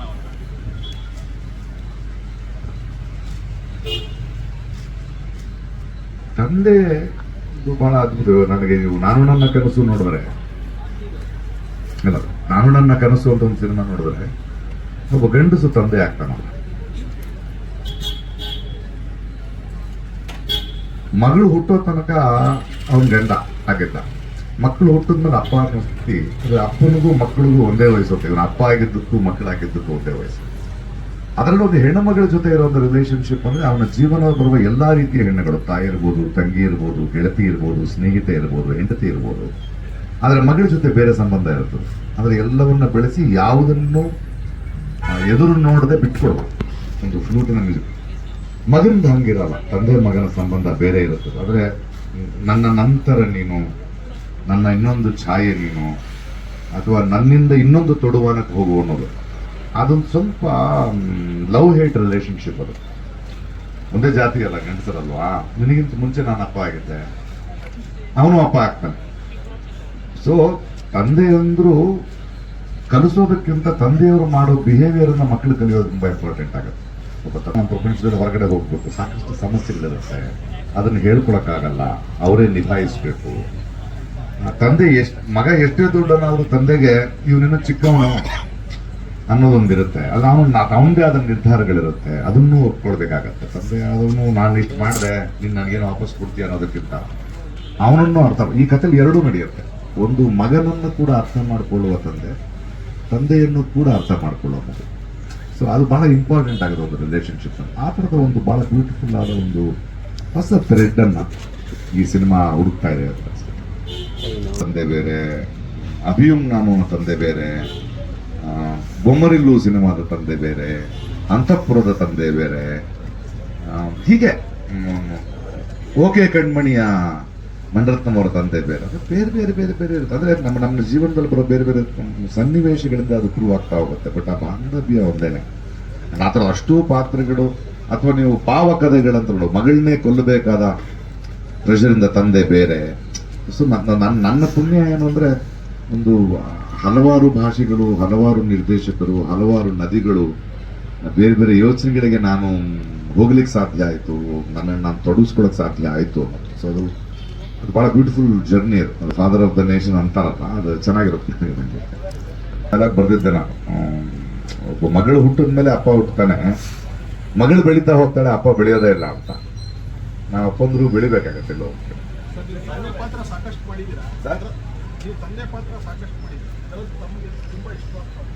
ಬೇರೆ ಬೇರೆ ಕಾರಣ. ಈಗ ಬೊಮ್ಮರಿಲ್ಲು ಅನ್ನೋ ಒಂದು ಸಿನಿಮಾ ಬೇರೆ ಕಾರಣಕ್ಕೆ ಇಷ್ಟ ಆಗುತ್ತೆ ನನಗೆ. ಅಭಿಯುಮ್ ನಾನು ಬಹಳ ಇಷ್ಟವಾಗ್ತದೆ. ಅದು ನನ್ನ ಪರ್ಸನಲ್ ಸ್ಟೋರಿ ಕೂಡ. ನನ್ನ ಮಗಳು 5 ವರ್ಷಗಳಿದ್ದಾಗ ಒಂದು ಸಿನಿಮಾ ಮಾಡಬೇಕು ಅಂದ್ರೆ ಬೆಳೆದ್ಮೇಲೆ ಬಿಟ್ಟು ಕೊಡ್ಬೇಕಲ್ಲ. ನನಗೆ ಗಂಡಸಾಗಿ ಒಬ್ಬ ನಟನಾಗಿ ನನಗೆ ನಾನು ನನ್ನ ಕನಸು ತುಂಬಾ ಕಾಡುವಂತಹ ಸಿನಿಮಾ. ಯಾಕಂದ್ರೆ ನನ್ನ ಹೆಂಡತಿ ನನಗೆ ಹೆಂಡತಿಯಾಗೇ ಇರ್ತಾಳೆ. ಮಗಳು ಮದುವೆ ಆಗ್ಬೇಕು ಹೋದಾಗ ಇವಳು ಸೊಸೆ ಅಲ್ವಾ ಅಂತ ಅರ್ಥ ಆಗುತ್ತೆ. ಮಾವ ಅವಾಗ ಅರ್ಥ ಆಗ್ತಾನೆ ನನಗೆ. ಅಲ್ಲಿ ತನಕ ಹೆಂಡತಿ ಅಪ್ಪ ಅಂತ ನಾವು ಒಂದು ಹೆಂಗಸತ್ರ ಜಗಳ ಆಡ್ತಾ ಇರ್ತೀವಿ. ಬಟ್ ನನ್ನ ಮಗಳಿಗೊಬ್ಬ ಮಾವ ಬರ್ತಾನೆ ಅಂದ ತಕ್ಷಣ ನನಗೆ ನನ್ನ ಹೆಂಡತಿ ಅರ್ಥ ಆಗ್ತಾ ಹೋಗ್ತಾ. ಅವಳು ಇನ್ನೊಬ್ಬರು ಮಗಳಾಗಿದ್ಲು, ನಾನು ಅವಳನ್ನ ಇನ್ನೊಬ್ಬರ ಮಗಂತ ನೋಡೇ ಇರಲಿಲ್ಲ. ನನ್ನ ಮಗಳನ್ನ ನಾನು ನೋಡೋ ಥರ ಅವ್ರ ಅಪ್ಪ ನೋಡ್ತಿದ್ದ. ಸೊ ಒಂದು ಮಗಳು ಮತ್ತು ತಂದೆಯ ರಿಲೇಶನ್ಶಿಪ್ನಲ್ಲಿ ನನಗದು ಬಹಳಷ್ಟನ್ನ ಕಲಿಸ್ತು. ಸಿನಿಮಾನ ಬರಿತಾ ನಿರ್ದೇಶನ ಮಾಡ್ತಾ ಅದರಿಂದ one of my very favourite films. ಮನುಷ್ಯನಿಗಿರುತ್ತೆ, ತೆಲುಗು ಸಾಹಿತ್ಯದಲ್ಲಿ ಒಂದು ಮಾತಿದೆ, ಅಹಂಕಾರಂ ದಿಷಣ ಅಹಂಕಾರಂ. ಈಗೋ ಅನ್ನೋದು ಇರಬೇಕು, ಅದು ಈಗೋ ಅನ್ನೋದು ಸ್ವಾಭಿಮಾನ ಆದರೆ ಇರಬೇಕು. ತುಂಬ ತಿನ್ ಲೈನ್ ಅದು ಅಹಂಕಾರ ಆಗ್ಬೋದು. ದಿಷಣ ಅಹಂಕಾರ ಅಂದ್ರೆ ನನ್ನನ್ನು ನಾನು ಗೌರವಿಸ್ಕೊಳ್ತೇನೆ, ನಾನು ನನ್ನನ್ನು ಮಾರ್ಕೊಳ್ಳಲ್ಲ. ಅದು ಕೂಡ ಕೆಲವು ಸಲ ಈಗೋ ತರ ಕಾಡುತ್ತೆ. ಸೊ ಯಾವ ಸನ್ನಿವೇಶದಲ್ಲಿ ಯಾರ ಜೊತೆ ಇಟ್ಕೋಬೇಕು, ಅದು ಇವಾಗ ನೋಡಿ ಕೋಪ ಇದೆ, ಈಗೋ ಇದೆ, ಅದು ಇನ್ನೊಂದನ್ನು ಹುಟ್ಟಿಸೋಕ್ ಸಾಧ್ಯ ಆದ್ರೆ, ಇನ್ನೊಂದನ್ನು ಬೆಳೆಸೋಕ್ ಸಾಧ್ಯ ಆದ್ರೆ, ಒಂದೊಂದು ಧಾರ್ಮಿಕ ಕೋಪ ಆದ್ರೆ ಒಳ್ಳೇದಲ್ವಾ. ಈಗ ಒಂದು ಸ್ವಾಭಿಮಾನವಾಗಿದ್ರೆ ಒಳ್ಳೇದು, ಬಟ್ ಅದು ಅಹಂಕಾರವಾಗಿದ್ರೆ ಅದು ಇಬ್ಬರಿಗೂ ಒಳ್ಳೇದು. ನಾವು ಅದನ್ನ ಆಯಾ ಸಿಚುವೇಶನ್ಗೆ ಚೇಂಜ್ ಆಗ್ತವೆ. ಒಂದು ಪದದ ಅರ್ಥ ಡಿಕ್ಷನರಿಗೆ ಸಿಗಲ್ಲ, ಆ ಸಂದರ್ಭದಲ್ಲಿ ಸಿಗುತ್ತೆ. ಆ ಪದ ಯಾವ ಸಂದರ್ಭದಲ್ಲಿ ಉಪಯೋಗಿಸ್ತೀವೋ ಅದಕ್ಕೆ ಆ ಪದಕ್ಕೆ ಅರ್ಥ ಇರುತ್ತೆ ಹೊರತು ಈಗ ಒಂದ್ ತಕ್ಷಣ ಒಂದು ಡೆಫಿನೆಟ್ ಮೀನಿಂಗ್ ಅಂತ ಇರಲ್ಲ, ಅದು ಡಿಕ್ಷನರಿನಲ್ಲಿ ಇರುತ್ತೆ. ಅತಿಯಲ್ಲ ಅದೊಂದು ಸ್ವಲ್ಪ ಮೇಲ್ ಇರುತ್ತೆ, ಅದು ಏನು ಮಾಡೋಕ್ಕಾಗಲ್ಲ, ಅದಿರ್ತದೆ. ಸರಿ ಮಾಡೋದಕ್ಕೆ ಆಗೋದೇ ಇಲ್ಲ ಸರ್ ಅವರಿಗೆ, ಪ್ರೊಡ್ಯೂಸರ್ ಆಗಿರ್ಬೋದು ಅಥವಾ ಡೈರೆಕ್ಟರ್ ಆಗಿರ್ಬೋದು. ಅಲ್ಟಿಮೇಟ್ಲಿ ಕನ್ನಡ ಸಿನಿಮಾನ ನೋಡ್ತಾ ಇಲ್ಲ ಅಂತ ಹೇಳ್ತಾರೆ. ಇಲ್ಲಿ ಯಾರು ಹೊಣೆ ಅಂತ ಇದಕ್ಕೆ ಆಸ್ ಎ ಸೀನಿಯರ್ ಆಕ್ಟರ್ ನೀವು ಹೇಳೋದಾದ್ರೆ? ನೋಡಿ, ಒಬ್ಬರು ಹೊಣೆ ಅಂತ ಹೇಳಕ್ಕಾಗಲ್ಲ. ನಾವು ಯಾವ್ದ್ರ ಹಿಂದೆ ಹೋಗ್ತೀವಿ, ಯಾವ್ದನ್ನ ಹುಡುಕೊಳ್ತಾ ಹೋಗ್ತೀವಿ. ಇವಾಗ ಬಾಲಚಂದರ್ ಅಂತ ಒಬ್ಬರು ನಿರ್ದೇಶಕರು, ಅವರು 100 ಸಿನಿಮಾ ಮಾಡೋರು, ಅದರಲ್ಲಿ ಒಂದು 40 ಫ್ಲಾಪ್ ಇರುತ್ತೆ. ಆದ್ರೆ ನಿರಂತರವಾಗಿ ಮಾಡ್ತಾ ಹೋಗ್ತಾರೆ. ನಾವು ತಪ್ಪು ಇನ್ನೊಬ್ಬರ ಮೇಲೆ ಹೊರಿಸೋದು ಬಹಳ ಈಸಿ. ಅದು ನಮ್ಮಲ್ಲಿ ಹೆಂಗೆ ಹಿಡ್ಕೊಂಡು ನಿಂತ್ಕೊಳ್ತೀವಿ. ಹಣದ ವ್ಯಾಪಾರದ ಮೇಲೆ ಹೋಗ್ಬಿಟ್ರೆ ವ್ಯಾಪಾರದ ಮೇಲೆ ಹೋಗ್ಬಿಡುತ್ತೆ, ಫೈನಾನ್ಸ್ ಮೇಲೆ ಹೋಗ್ಬಿಟ್ರೆ ಫೈನಾನ್ಸ್ ಮೇಲೆ ಹೋಗ್ಬಿಡುತ್ತೆ. ಇಲ್ಲ ನಮಗೆ ಎಂಡ್ ರಿಸಲ್ಟು ಮಾರ್ಕೆಟಿಂಗು ಬ್ರಹ್ಮಾಂಡ ಬೇಕು ಅಂದ್ರೆ ಅದ್ರ ಮೇಲೆ ಆಗ್ತಾ ಹೋಗುತ್ತೆ. ಕೊನೆಗೂ ಆ ಎಲ್ಲಾ ತರದ ನದಿಗಳಲ್ಲಿ ಹರಿಯುವ ಜೀವಸೆಲೆ ಏನು, ಅದು ಪ್ರೇಕ್ಷಕರು ಯಾಕೆ ಒಳ್ಳೆ ಅಭಿವೃದ್ಧಿ ಸಿನಿಮಾಗಳನ್ನು ನೋಡಲ್ಲ ಅಲ್ವಾ? ಪ್ರೇಕ್ಷಕರು ಇಷ್ಟ, ಕರೆಕ್ಟ್, ಅವ್ರ ಇಷ್ಟನೇ. ಅಂಡ್ ಇವತ್ತು ಇಂಟರ್ನೆಟ್ ಮತ್ತು OTT ಎಲ್ಲ ಬಂದ ಮೇಲೆ ಆಕ್ಚುಲಿ ಪ್ಯಾನ್ ಇಂಡಿಯನ್ ಸಿನಿಮಾ ಅಂತಿದಾರಲ್ಲ, ಅದು ನನ್ನ ಪ್ರಕಾರ ಪ್ರೇಕ್ಷಕ ಪ್ಯಾನ್ ಇಂಡಿಯಾ ಆಗಿದ್ದಾನೆ. ನಾವು ಪ್ರೇಕ್ಷಕರನ್ನ ಅಲೆಗಳು ಬಿಟ್ಟಿದ್ವಿ. ಈಗ ಮಲಯಾಳಂ ಸಿನಿಮಾ ನೋಡ್ತಾನೆ, ಹಿಂದಿ ಸಿನಿಮಾ ನೋಡ್ತಾನೆ, ಕೊರಿಯನ್ ಸಿನಿಮಾ ನೋಡ್ತಾನೆ, ಸಬ್ಟೈಟ್ಲ್ ಇದ್ರೆ ಸಾಕು ನೋಡ್ತಾನೆ. ಹಾಗಾಗಿ ರೀಚ್ ಆಗಕ್ಕೆ ಸಾಧ್ಯ ಆಗ್ತಾ ಇದೆ. ಯಾವತ್ತು ಯಾವುದೇ ಚಿತ್ರರಂಗ ಮತ್ತು ಪ್ರೇಕ್ಷಕ ಕಂಟೆಂಟ್ ಅನ್ನ ದಾಟಿ ಹೋಗ್ತಾನೆ, ಕಂಟೆಂಟ್ ಅವನಿಗೆ ಮುಖ್ಯ ಆಗೋದಿಲ್ವೋ, ಆಗ ಕೆಳಗಿಳಿಯೋದು ಶುರು ಆಗುತ್ತೆ, ಮತ್ತಲ್ಲಿ ಓಡಾಡಕ್ಕೆ ಶುರುವಾಗುತ್ತೆ. ಪ್ಲಸ್ ಹಣ ಇನ್ವಾಲ್ವ್ ಆಗಿದೆಯಲ್ಲ, ಅದು ಹಾಕಿದ್ದನ್ನು ಹಾಕಿದ ಕಡೆನೆ ತೆಗಿಬೇಕು. ಅದು ದೊಡ್ಡ ಪ್ರೊಡ್ಯೂಸರ್ ದೊಡ್ಡ ಸಕ್ಸಸ್ ಆಗ್ಬಿಟ್ಟ ಅಂತಾರೆ, ಸಕ್ಸಸ್ ತುಂಬಾ ಕಮ್ಮಿ ಬಂದಿರುತ್ತೆ, ಫೇಲಿಯರ್ನಲ್ಲಿ ಹಿಂಗೆ ಹೋಗ್ಬಿಡುತ್ತೆ. ಅದು ಬಡ್ಡಿಗಳು, ವ್ಯಾಪಾರಗಳು, so there are lot of factors. ಅದು ಇಬ್ರು ಸೇರಿ ಯೋಚನೆ ಮಾಡ್ತಾ ಹೋಗ್ಬೇಕು. ಆಮೇಲೆ ಬರೋ ನಟರುಗಳು ಕೂಡ ನಾನು ಬರೀ ಜಿಮ್ಗೆ ಹೋಗಿ ಆ ನಟ ಆಗ್ಬಿಡ್ತೀನಿ ಅಂದ್ರೆ ಆಗಲ್ಲ. ದೊಡ್ಡ ನಮ್ಮ ನಟನ ಒಂದು ಭಾಷೆಯ ಬಗ್ಗೆ, ಕಲ್ಚರ್ ಬಗ್ಗೆ, ಸಾಹಿತ್ಯದ ಬಗ್ಗೆ ತಿಳ್ಕೊಳ್ಳೋದು, ಕಥೆಯ ಪ್ರಕಾರಗಳನ್ನು ತಿಳ್ಕೊಳ್ಳೋದು, ಅದರಲ್ಲಿ ನಾನು ಅಭಿವ್ಯಕ್ತಿ ಮಾಡಬೇಕು, ಅದರಿಂದ ನನಗೆ ಹೆಸರಾಗಬೇಕು ಅನ್ನೋದು, ಈ ಥರದ್ದೆಲ್ಲ ಆ ಥರದ ಮುಂದಿನ ತಲೆಮಾರಿಗೆ ನಾವು ಕೊಟ್ಟಿದ್ದೀವ ಒಂದು ಅಟ್ಮಾಸ್ಫಿಯರು. ಅಂದರೆ ಪ್ರತಿಯೊಬ್ಬನು ಗೆಲ್ಲೇಬೇಕು, ಆ ಪ್ರೆಷರ್ ಯಾಕೆ ಕೊಟ್ಟಿದ್ದೀವಿ? ಸೋಲೋ ಒಂದು ಸಂತೋಷ ಕೂಡ ಯಾಕೆ ಕೊಟ್ಟಿಲ್ಲ? ಕ್ಷಮಿಸೋ ಸಂತೋಷ ಯಾಕೆ ಕೊಟ್ಟಿಲ್ಲ ನಾವು? ಆಮೇಲೆ ನಮ್ಮಲ್ಲೂ ಕೂಡ ಈ TRPಗಳಾಗ್ಬಿಟ್ಟು ಅವ್ರು ಸಿನಿಮಾ ರಿಲೀಸ್ ಆಗಕ್ಕೆ ಮುಂಚೆ ಕತೆ ಗೊತ್ತಾಗ್ಬಿಡ್ಬೇಕು ನಮಗೆ. ಅಂದ್ರೆ ನಮಗೂ ನೋಡೋರ್ಗೂ ಕೂಡ ಅವ್ನು ಏನು ಹೇಳ್ತಾನೆ ಅನ್ನೋ ತಾಳ್ಮೆನೇ ಇಲ್ಲ. ನಾನು ಅನ್ಕೊಂಡ್ರು ಸಿನಿಮಾ ತೆಗಿತಿದ್ಯಾ ಅಂತಾನೆ ನೋಡಕ್ ಹೋಗೋದು, ಹಂಗಾಗಲ್ಲ ಅಲ್ಲ ಸಂಭಾಷಣೆಯಲ್ಲಿ. So there lot of other things. ವಿಮರ್ಶೆಯಲ್ಲೂ ಸಮಸ್ಯೆಗಳಿವೆ. ಯಾವ ಸಿನಿಮಾನ ವಿಮರ್ಶೆ ಮಾಡ್ತೀವಿ, ಯಾವ ಸಿನಿಮಾನ ವಿಮರ್ಶೆ ಮಾಡಲ್ಲ, ಹೇಗೆ ವಿಮರ್ಶೆ ಮಾಡ್ತೀವಿ, ಅದರ ಗುಣಗಳನ್ನು ಇಟ್ಕೊಂಡು ಮಾಡ್ತೀವಿ, ಇಲ್ಲ ಇದನ್ನು ಸ್ವಲ್ಪ ನಾವು ಬೆಳೆಸಬೇಕು ಅಂತ ವಿಮರ್ಶೆ ಮಾಡ್ತೀವ, ಜನರ ತಕ್ಕಂತ ಒಂದು 2 ಲೈನ್ ನಾನು ಬರೆದು ಹೋಗ್ಬಿಡ್ತೀವಿ. ಸೊ ಈ ಅಜಾಗರೂಕತೆ, ಈ ಇರ್ರೆಸ್ಪಾನ್ಸಿಬಿಲಿಟಿಗಳು, so it is as a society will have to see work. ಒಂದ್ರ ಮೇಲೆ ನನ್ನ ಕಾರಣ ಹೇಳಕ್ಕಾಗಲ್ಲ. ವಿಭಾಗದಲ್ಲೂ ಕೆಲಸ ಇದೆ ಅಂತ ಚಂದ್ರು ಸರ್ ಅಂತ RC ಸ್ಟುಡಿಯೋ ಅಂತೇಳಿ ಒಂದು ಕನ್ನಡ ಇಂಡಸ್ಟ್ರಿಯಿಂದ ಬರ್ತಾ ಇದೆ, ಪ್ಯಾನ್ ಇಂಡಿಯಾ ಲೆವೆಲ್ ಅಲ್ಲಿ ಅವರು ಇನ್ವೆಸ್ಟರ್ ಆಗ್ತಾ ಇದ್ದಾರೆ ಅನ್ನುವಾಗ ಸಾಕಷ್ಟು ಜನ ಹಾಸ್ಯಾಸ್ಪದವಾಗಿ ಕೂಡ ಅವ್ರನ್ನ ಒಂದು ಕಾಲಿಡುವಂತ ಕೆಲಸಗಳಾಯ್ತು. ಈ ನಿಟ್ಟಿನಲ್ಲಿ ಸರ್ ಅವರಿಗೆ ಏನ್ ಹೇಳಕ್ ಬಯಸ್ತಾರೆ ಈ ಒಂದು ಕನ್ನಡ ಚಿತ್ರರಂಗದ ಇಂಥ ಬೆಳವಣಿಗೆಗೆ? ನನಗೆ ಬಹಳ ಖುಷಿ ಆಯ್ತು. ನನಗೆ ನಾನು ಹಾಸ್ಯ ಮಾಡಲ್ಲ ಅವನ್ನ. ಅರೆ ಯಾಕಂದ್ರೆ ನಾನು 26 ಸಿನಿಮಾ ಪ್ರೊಡ್ಯೂಸ್ ಮಾಡಿದವ್, ಡೈರೆಕ್ಟ್ ಮಾಡಿದವ್, ಅಂಡ್ 5 ಇಂಡಸ್ಟ್ರಿ ನೋಡಿದವ್. ಇವತ್ತಿನ ಪರಿ ಬಹಳ ಬೇಕಿತ್ತಲ್ಲ. ಇವರು ಒಂದು ವೇಳೆ 5 ಸಿನಿಮಾಗಳು ದೊಡ್ಡದು ಟಪ ಟಪ ಟಪ ಅಂತ ಮಾಡಿದ್ರೆ ಓಕೆ. 5 ಸಿನಿಮಾಗಳನ್ನ ನಿರ್ಮಾಪಕ ನನಗೆ ಬಂದು ಹೇಳಿದ ಕತೆ ಇದೆಯಲ್ಲ, ಫಾದರ್ ಅನ್ನೋ ಕತೆ, ಅರೆ ಅಭಿರುಚಿ ಮಾತಾಡ್ತಾ ಇದ್ದಾನೆ ಈ ಮನುಷ್ಯ, ಸುಮ್ಮನೆ ನಂಬರ್ಸ್ ಮಾತಾಡ್ತಾ ಇಲ್ಲ. ನಂಬರ್ಸ್ ಮಾತಾಡ್ತಾರೆ ನಮ್ಗೆ ಅದರಲ್ಲಿ ಒಂದು ಅನ್ನ ಬೆಂದಿದೆ ಅಂತ ಗೊತ್ತಾಗ್ಬಿಡುತ್ತಲ್ಲ. ಆಗ ನಮಗೆ ಹಾಗಾದ್ರೆ ನಾನು ಬರೀ ನಾನು ಬಂದು ಆಕ್ಟ್ ಮಾಡೋದಲ್ಲ, ಈ ಥರದ ಒಂದು ಮೂವ್ಮೆಂಟ್ ಜೊತೆ ನಿಂತ್ಕೊಳ್ಳೋದ್ರಲ್ಲಿ ಅದನ್ನ ಇನ್ನು ಸ್ವಲ್ಪ ಮಿಕ್ಕದವ್ರು ನಗ್ತಿದ್ರೆ ನಾನು ಜೊತೆ ನಿಂತ್ಬೇಕು, ಅದು ಸಿಂಪಲ್. ಅದನ್ನು ಇನ್ನೂ ಎಷ್ಟು ಜನಕ್ಕೆ ಹೇಳಿದ್ದೀನಿ ಅಂದರೆ ಅವ್ರು ನಿಮಗೆ ಹೇಳೋಲ್ಲ. ಈ ಶೆಡ್ಯೂಲ್ ಹಾಕೋಕೆ ಮುಂಚೆ ನಾನು ಕರೆಸಿದ್ದೆ ನನ್ನ ಶ್ರೀರಂಗ ಪಟ್ಟದೊಳಗೆ, ಒಂದು ಕೆಲಸ ಮಾಡಿ, ನೀವು 5 ಸಿನಿಮಾ ಮಾಡ್ತಿದ್ದೀರಿ, ಶೂಟಿಂಗ್ ಡೇಸ್ ಕಮ್ಮಿ ಆದರೂ ಸ್ವಲ್ಪ ಉಳಿಯುತ್ತೆ, ಕರೆಕ್ಟಾಗಿ ಆಗುತ್ತೆ, ಒಂದೇ ಶೆಡ್ಯೂಲ್ ನಾನು ಮಾಡೋಕ್ಕಾಗತ್ತಾ, ಡೇಟ್ ಇದೆಯಾ ನಿಮ್ಮ ಹತ್ರ? ಹೌದು ಡೇಟ್ ಕೊಡ್ತೀನಿ ನಾನು. ಡಾರ್ಲಿಂಗ್ ಕೃಷ್ಣ ಅವ್ರಿಗೂ ಹೇಳಿ ಒಂದ್ಸಲ ಒಂದೇ ಕಡೆ ಕೂತ್ಕೊಂಡು ಮಾಡಿದ್ರೆ ಕೆಲಸ ಆಗ್ತಾ ಹೋಗುತ್ತೆ. ಇದರಿಂದ ನಾವು ಬಹಳ ಬ್ಯೂಟಿಫುಲ್ ಆಗಿ ಕೆಲಸ ಮಾಡೋಕ್ಕೆ ಸ್ಟಾರ್ಟ್ ಆಯಿತು, ಮೈಸೂರು ಮಾಡೋಕ್ಕೆ ಶುರು ಆಯಿತು ಅಂದರೆ ನನ್ನಿಂದ ಅದು ಮಾಡೋಕ್ಕೆ ಸಾಧ್ಯ. ಸೊ ಇವರು ತಗೊಂಡ ಕತೆ ಕೇಳಿದ ತಕ್ಷಣ ಒಬ್ಬ 5 ಸಿನಿಮಾ ಬರೀ ಬೊಗಳೆದಾಸ ಅಲ್ಲ, ಇದು ಏನೋ ಒಂದಷ್ಟು ಮಾಡಬೇಕು ಅಂತ ಹೊರಟಿದೆ ಅಂತ. ಒಂದು ದೊಡ್ಡ ಸಿನಿಮಾ ಮಾಡ್ತಿದ್ದಾರೆ, ಅವರೇ ನಿರ್ದೇಶನ ಮಾಡ್ತಾ ಇದ್ದಾರೆ. ಅದೇ ಥರದಲ್ಲಿ ಚಿಕ್ಕ ಚಿಕ್ಕ ಸಿನಿಮಾಗಳು ಮಾಡ್ತೀನಿ ಅಂತ ಅವಲ್ಲ. ಐ ಥಿಂಕ್ ಇದು ತುಂಬ ಆರೋಗ್ಯವಾದ ಬೆಳವಣಿಗೆ.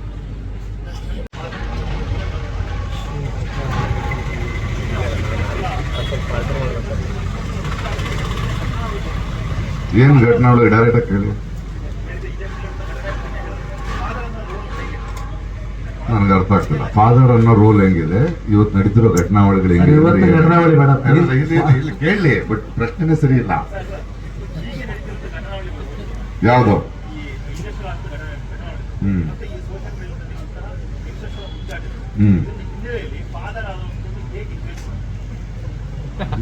ಓನ್ಲಿ ಬಾಲ್ ಹಿಂಗ್ ಮಾಡಿದ್ರೆ ಹಿಂಗಿಂದ ಹಿಂಗ್ ಸ್ಪಿನ್ ಆಗಿ ಹಿಂಗ್ ಸ್ಪಿನ್ ಆಗಿದೆಯಪ್ಪ ಬಾಲ್. ಡಬಲ್ ಗೂಗಲ್ ಇದು, ಅದು ಹೆಂಗ್ ಉತ್ತರ ಕೊಡೋದು ಗೊತ್ತಲ್ಲ. ಘಟನಾವಳಿಗಳು ಎಲ್ಲ ಮಾತಾಡ್ತಾ ಇದ್ದಾರೆ 1.5 ತಿಂಗಳಿಂದ ಅಲ್ವಾ. ಸೊ ನಾವೇನ್ ಮಾಡೋಣ ಅಂದ್ರೆ ಸ್ವಲ್ಪ ಚೇಂಜ್ ಮಾಡೋಣ. ನೀವು ದರ್ಶನ್ ಬಗ್ಗೆ ಮಾತಾಡ್ಬೇಕು, ಸೂರಜ್ ರೇವಣ್ಣನ ಬಗ್ಗೆ ಮಾತಾಡ್ಬೇಕು, ಪ್ರಜ್ವಲ್ ರೇವಣ್ಣನ ಬಗ್ಗೆ ಮಾತಾಡ್ಬೇಕು, ಯಡಿಯೂರಪ್ಪನವ್ರ ಬಗ್ಗೆ ಮಾತಾಡ್ಬೇಕು ಅಲ್ವಾ. ಇದು 1.5 ತಿಂಗಳಿಂದ ಎಲ್ಲಾರು ಇದನ್ನೇ ಮಾತಾಡ್ತಿರೋದ್ರಿಂದ ನಾನು ನೀವು ಕೂತ್ಕೊಂಡು ನೀಟ್ ಎಕ್ಸಾಮ್ ಬಗ್ಗೆ ಮಾತಾಡೋಣ. ಅಂಗನವಾಡಿ ಕಾರ್ಯಕರ್ತೆಯರಿಗೆ ಸಂಬಳ ಜಾಸ್ತಿ ಆಗ್ತಿಲ್ಲ, ಅದ್ರ ಬಗ್ಗೆ ಮಾತಾಡೋಣ. ಆಮೇಲೆ ಆಟೋ ಡ್ರೈವರ್ಸು, ಈ ಬೈಕ್ ಡ್ರೈವರ್ಸಿಂದ ತೊಂದರೆ ಆಗ್ತಾ ಇದೆ, ಅದ್ರ ಬಗ್ಗೆ ಮಾತಾಡೋಣ. ಈ ಸರ್ಕಾರಿ ಶಾಲೆಗಳಲ್ಲಿ ಬಿಸಿ ಊಟದ ಅಡಿಗೆ ಮಾಡ್ತಾರಲ್ಲ, ಅವ್ರಿಗೆ 3,000 ರೂಪಾಯಿ ಸಂಬಳ ತಿಂಗಳಲ್ಲಿ, ಅವಳು ಕದಿದೆ ಏನು ಮಾಡ್ತಾರೆ, ಅದ್ರ ಬಗ್ಗೆ ಏನಾದ್ರು ಮಾತಾಡೋಣ. ಈಗ ಬಿಕ್ಕಿದವರೆಲ್ಲ ಬಹಳ ಬ್ಯುಸಿ ಆಗಿರೋದ್ರಿಂದ ನಾವು ಇದ್ರ ಬಗ್ಗೆ ಮಾತಾಡೋಣ ಅಲ್ವಾ. ನೋಡಿ, ಸೋಷಿಯಲ್ ಮೀಡಿಯಾ ಅನ್ನೋದು ಒಳ್ಳೆ ಮೀಡಿಯಾ. ಮಾಣಿಕ್ಯ ಒಳ್ಳೆದೇ, ಕೋತಿ ಕೈಗೆ ಸಿಕ್ಕರೆ ಅಷ್ಟೇ ನಾವು ಯೋಚನೆ ಮಾಡಬೇಕು. ಪ್ಲಸ್ಸು ಮೈನಸ್ಸು ಎರಡೂ ಇರುತ್ತೆ. ಒಂದು ಒಳಗಿನ ಅಸಹ್ಯನೂ ಹೊರಗಡೆ ಬರುತ್ತೆ, ಒಂಥರದ ವಿಕಾರಗಳು ಹೊರಗಡೆ ಬರ್ತಾ ಇದೆ, ಬರಬೇಕು, ಅದೆರಡು ಇರುತ್ತೆ. ಅದೇ ಟೈಮಲ್ಲಿ ಸೋಷಿಯಲ್ ಮೀಡಿಯಾಗಳು ತುಂಬ ಇಂಪಾರ್ಟೆಂಟ್ ಆದ ವಿಷಯಗಳನ್ನ ಬೇಗ ತಲುಪಿಸೋದಕ್ಕೆ ಸಾಧ್ಯ ಆಗ್ತಾ ಇದೆ. ಮಾಧ್ಯಮಗಳು ಕೂಡ ಇವತ್ತು ಪ್ರೈವೇಟ್ ಯೂಟ್ಯೂಬ್ ಚಾನಲ್ಗಳು ಬರ್ತಾ ಇವೆ, ಇನ್ನೊಂದು ಬರ್ತಾ ಇವೆ. ಒಳ್ಳೇದೇನೆ, ಅದೇ ಒಳ್ಳೇದು ಎರಡೂ ಇರುತ್ತೆ. ಅದು ಯಾವ್ದು ತಗೊಳ್ತೀವಿ ಅನ್ನೋದಷ್ಟೇ. ಈ ನಮ್ಮ ಹೇಮಂತ್ ಒಂದು ಸಿನಿಮಾ ಮಾಡಿದ್ನಲ್ಲ, ಯಾವುದು ಗೋಧಿ ಬಣ್ಣ ಸಾಧಾರಣ, ಅದರಲ್ಲಿ ಅನಂತ್ ನಾಗರ್ ಒಂದು ಒಳ್ಳೆ ಡೈಲಾಗ್ ಇದೆ. ನಮ್ಮೆಲ್ಲರೂ ಒಳಗಡೆ ಒಂದು ಕಪ್ ನಾಯಿ ಬಿಳಿ ನಾಯಿ ಎರಡೂ ಇರುತ್ತೆ. ನಾವು ಯಾವ ನಾಯಿ ಜಾಸ್ತಿ, ಕಪ್ ನಾಯಿ ಕೆಟ್ಟದು, ಬಿಳಿ ನಾಯಿ ಒಳ್ಳೇದು, ನಾವು ಯಾವುದಕ್ಕೆ ಊಟ ಜಾಸ್ತಿ ಹಾಕ್ತೀವಿ ಅದ್ರ ಮೇಲೆ ಡಿಪೆಂಡ್ ಆಗುತ್ತೆ. ನಾವು ಎರಡನ್ನೂ ನೋಡ್ತಾ ಹೋಗ್ಬೇಕು. ಅಂದರೆ ಒಂದು ವೈಜ್ಞಾನಿಕ ಬೆಳವಣಿಗೆ ಇರ್ಬೋದು ಅಥವಾ ಮಾಧ್ಯಮದ ಬೆಳವಣಿಗೆ ಇರಬೇಕು, ಎಲ್ಲ ಬೆಳವಣಿಗೆ ನಡೀತಾ ಹೋಗ್ಬೋದು. ಅಣುಬಾಂಬು ಕಂಡಿಡಿದಿದ್ದು ಎಲೆಕ್ಟ್ರಿಸಿಟಿಗೋ ಎನರ್ಜಿಗೆ, ಇನ್ನೊಬ್ಬನ ಕೊಲ್ಲಕ್ಕಲ್ಲ. ಹಾಗೆ ನಮ್ಮಲ್ಲಿಯ ಒಂದು ಮನಸ್ಸಾಕ್ಷಿ, ನಮ್ಮ ಆತ್ಮಾವಲೋಕನೆ, ನಾವು ಯಾವಾಗ ಏನು ಮಾತಾಡ್ತೀವಿ. ಯಾಕಂದರೆ ಸೋಷಿಯಲ್ ಮೀಡಿಯಾ ಮತ್ತು ಪತ್ರಿಕೆ ಮಾಧ್ಯಮದಲ್ಲಿ ಮಾತಾಡಬೇಕಾದ್ರೆ ಅಥವಾ ನಾವು ಒಂದು ನ್ಯೂಸ್ ಮಾಡಬೇಕಾದ್ರೆ, ಒಂದು ವಿಷಯವನ್ನು ತೋರಿಸ್ಬೇಕಾದ್ರೆ ಯಾರೋ ಒಬ್ಬರ ಮೇಲೆ ಅಲ್ವಲ್ಲ, ಹೆಣ್ಮಕ್ಳು ನೋಡ್ತಿರ್ತಾರೆ, ಯಂಗ್ಸ್ಟರ್ಸ್ ನೋಡ್ತಿರ್ತಾರೆ, ತಾಯಂದಿರು ನೋಡ್ತಿರ್ತಾರೆ. ಒಂದು ಸಮಾಜದ ಒಂದು ಸ್ವಾಸ್ಥ್ಯ ನೋಡ್ತಾ ಇರುತ್ತೆ. ಅವರು ನಾವೇನು ತಲುಪಿಸ್ಬೇಕು, ಯಾವುದು ಇಂಪಾರ್ಟೆಂಟ್ ಮಾಡ್ಕೋಬೇಕು, ಅದು ನಮ್ಮ ಕೈನಲ್ಲಿರೋದು. ಸೊ ಇವತ್ತಿನ ಯಂಗ್ಸ್ಟರ್ಸ್ ಏನು ತಪ್ಪೇನಿಲ್ಲ. ಒಬ್ಬರಿಬ್ಬರು ತಪ್ಪನ್ನು ಮಾಡಿದ ತಕ್ಷಣ ಎಲ್ಲರನ್ನೂ ತಪ್ಪು ಅಂತಾರೆ. ಇದು ವಂಡರ್ಫುಲ್ ಆಗಿದ್ದಾರೆ. ಅವ್ರನ್ನ 40 ವರ್ಷ ಬದುಕೋ ಪ್ರಪಂಚದ ಬಗ್ಗೆ ಯೋಚನೆ ಮಾಡ್ತಾ ಇದ್ದಾರೆ. Let us all B responsible.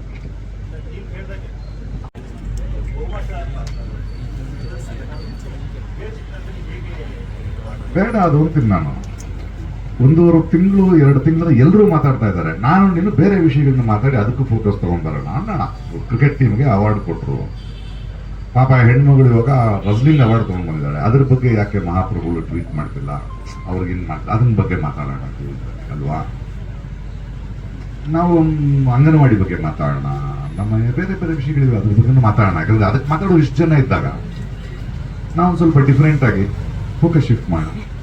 Sir ನೂರಾರು ಅಷ್ಟು ಪ್ರೆಷರ್ಗಳಿರಲಿಲ್ಲ, ಅವರಿಗೆ ಕಾಂಪಿಟೇಷನ್ ಜಾಸ್ತಿ ಇದೆ. But they are wonderful and all of them are growing ತಾನೆ. ಅಂಡ್ ಪ್ಲಸ್ ಈಗ ನಾನು ಯಾವ ಸ್ಥಿತಿಯಲ್ಲಿ ನಾನೇ ಮತ್ತೆ ಕಲಿಬೇಕಾದ ಪರಿಸ್ಥಿತಿಯಲ್ಲಿದ್ದೇನೆ. ಯಾಕಂದ್ರೆ ಇವತ್ತಿನ ಇಷ್ಟು ಸಿನಿಮಾಗಳು ಮಾಡಿ ನಾನು ಇವಾಗ ಒಂದು ಹಿರಾನಿ, ನಮ್ಮ ರಾಜ್ಕುಮಾರ್ ಹಿರಾನಿ ಅವರ ಒಂದು ವೆಬ್ ಸೀರೀಸು ಸ್ಕ್ರಿಪ್ಟ್ ಅಲ್ಲಿ ಕೂತಿದ್ದೀವಿ, ಅದನ್ನು ಮಾಡ್ತಾ ಇದ್ದೀನಿ. ಒಂದು ಮರಾಠಿ ಡೈರೆಕ್ಟರ್ ಮಾಡ್ತಿದ್ದೀನಿ. ಆ ಯಂಗರ್ ಡೈರೆಕ್ಟರ್ಸ್ ಡೈರೆಕ್ಟ್ ಮಾಡಬೇಕಾದ್ರೆ ಅವ್ರು ಕೇಳ್ತಿರೋದು ಬೇರೆ ಏನೋ ಇದೆ. ಸೊ ಅದಕ್ಕೆ ನಾನು ಈ ಕಲ್ತಿದ್ದನ್ನು ಐ ಹ್ಯಾವ್ ಟು ಅನ್ಲರ್ನ್, ಮತ್ತೆ I have to relearn their languages, they're beautiful. And ಭಾಳ ಸೂಕ್ಷ್ಮವಾಗಿ ಭಾಳ ಕಷ್ಟಪಡ್ತಾರೆ, ಕಲಿತಾರೆ. ಚೆನ್ನಾಗಿದೆ, ನನಗೆ ಸಂತೋಷ ಆಗುತ್ತೆ. ಬೇರೆ ಬೇರೆ ಅಂದರೆ ಮೊನ್ನೆ ನಾನು ರಾಯಣ್ಣ ಆಡಿಯೋ ಫಂಕ್ಷನಲ್ಲಿ ಇದ್ದೆ. ತಮಿಳ್ ಸಿನಿಮಾ ಸ್ಟಾರ್ಟ್ ಆಗಿ ಇವಾಗ 30 ವರ್ಷ ಆಗಿದೆ. ನನ್ನ 3 ದಶಕ ಆಗಿದೆ ನಾನು ಬಂದು ಅಂತ. ಆ ನನ್ನ ಮೊದಲನೇ ಸಿನಿಮಾಗೆ ರೆಹಮಾನ್ ಅವರು ಮ್ಯೂಸಿಕ್ ಆಗಷ್ಟೇ ಬಂದಿದ್ರು ಅವರು, ಡಿವೈಟ್ ಅಂತ ಸಿನಿಮಾ. ಬಟ್ 30 ದಶಕಗಳಲ್ಲಿ ನಾವಿನ್ನೂ ಇದೀವಲ್ಲ ಅನ್ನೋದು ನಮಗೆ ಸಂತೋಷವಾಗಿದೆ. ಅಂದ್ರೆ ಒಬ್ಬ ಕಲಾವಿದ, ಒಬ್ಬ ನಟ ಬೆಳೆಯೋದು ಅವನ ಪ್ರತಿಭೆಯಿಂದ ಮಾತ್ರ ಅಲ್ಲ, ಜನರ ಪ್ರೀತಿಯಿಂದ. ಅದಕ್ಕಿಂತ ಜಾಸ್ತಿ ಜನರು ಅವನ ಮೇಲೆ ಇಡೋ ನಂಬಿಕೆಯಿಂದ. ಆ ನಂಬಿಕೆಯನ್ನು ಉಳಿಸ್ಕೊಂಡಿದ್ದೀವ ಇನ್ನೂ 30 ವರ್ಷ ಅನ್ನೋದು ನಮ್ಮ ಹೆಮ್ಮೆ ಆಗುತ್ತೆ. ಯಾಕಂದ್ರೆ ಅವನು ನಂಬ್ತಾನೆ, ನಂಬಿ ಒಂದು ವೇದಿಕೆ ಕೊಡ್ತಾನೆ. ಅದು ನಮ್ಮ ವೇದಿಕೆ ಅಷ್ಟೇ ಅಲ್ಲ. ಆಮೇಲೆ ನಿಮ್ಮ ಇಷ್ಟ ಆಗ್ಬಿಟ್ರಂತೂ ನಿಮ್ಮನ್ನು ಪ್ರೀತಿಸೋ ಕಾರಣ ಹುಡುಕ್ತಾನ್ರಿ ಆ ಮನುಷ್ಯ. ಸೊ ನಾವು ರೆಹಮಾನ್ ಅಂತವ್ರನ್ನ ನೋಡಿದಾಗ ನಾನು ಬರೀ ನಟನ ಆಗದೆ ಒಂದು 26 ಸಿನಿಮಾಗಳನ್ನ ಪ್ರೊಡ್ಯೂಸ್ ಮಾಡೋದು, ಡೈರೆಕ್ಟ್ ಮಾಡಿರೋದು, ಅಥವಾ ಒಂದು ನಿರ್ದಿಗಂತ ಒಂದು ರಂಗಭೂಮಿ ಮಾಡಿರೋದು, ಒಂದಷ್ಟು ಆಂಬುಲೆನ್ಸ್ಗಳನ್ನ ಕೊಡೋದು, ಇನ್ನೇನೋ ಮಾಡೋದು. ರೆಹಮಾನ್ ಅಂತವ್ರು ಬರೀ ಮ್ಯೂಸಿಕ್ ಡೈರೆಕ್ಟರ್ ಆಗದೆ ಆಸ್ಕರು ತಗೊಂಡು ಒಂದು KM ಅಂತ ಒಂದು ಮ್ಯೂಸಿಕ್ ಸ್ಕೂಲ್ ಮಾಡಿ ಮುಂದಿನ ತಲೆಮಾರಿಗೆ ಒಂದು ಮ್ಯೂಸಿಕನ್ನು ಇಂಟ್ರೊಡ್ಯೂಸ್ ಮಾಡೋದು. ಅಂದರೆ ಒಬ್ಬ ವ್ಯಕ್ತಿಯ ಬೆಳವಣಿಗೆ ಅವನು ಬೆಳೆದ ಎತ್ತರದಿಂದಲ್ಲ ನಾವು ಲೆಕ್ಕ ಹಾಕ್ಬೇಕಾಗಿರೋದು, ಅವನು ಎತ್ತರವಾಗಿ ಬೆಳೆದದಿಂದ ಎಷ್ಟು ಜನರನ್ನು ಬೆಳೆಸ್ದ ಅನ್ನೋದ್ರ ಮೇಲೆ ಅವನ ಎತ್ತರ ನಾವು ಲೆಕ್ಕ ಹಾಕ್ತಾ ಹೋಗ್ಬೇಕು.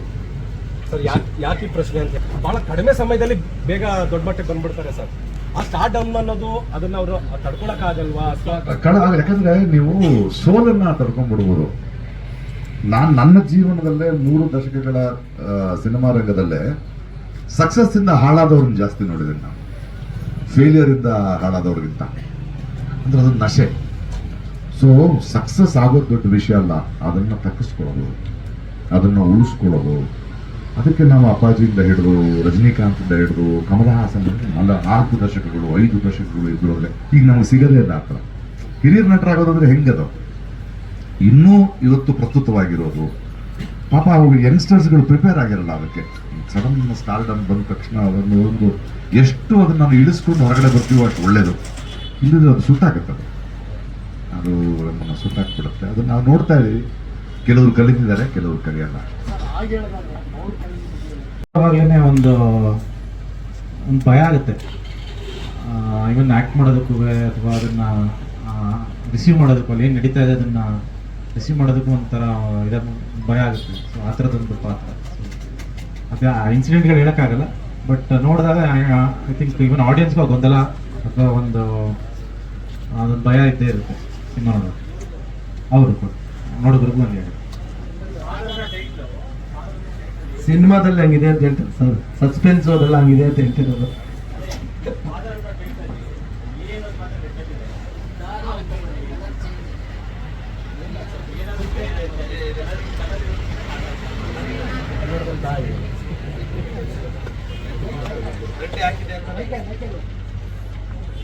ರೆಡ್ ಹಾಕಿದೆ ಅನ್ನೋದಕ್ಕೂ ಸಿಗ್ನಿಫಿಕೆನ್ಸ್ ಇದೆ sir.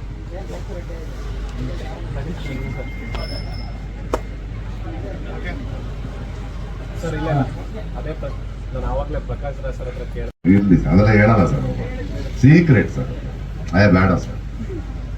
Prakash sir, you are the true inspiration for many actors and industry sir. ಎಲ್ಲರಿಗೂ ಗೊತ್ತಿರ್ತಕ್ಕಂಥದ್ದು ಸರ್. ನೀವು ರೀಸೆಂಟಾಗಿ ನನ್ನದೇ ಒಂದು ಸಂದರ್ಶನದಲ್ಲಿ ಮಾತಾಡ್ತಾ ಹೇಳಿದ್ರಿ, ಒಬ್ಬ ಕಲಾವಿದ ಮಾಗ್ತಾ ಆತನ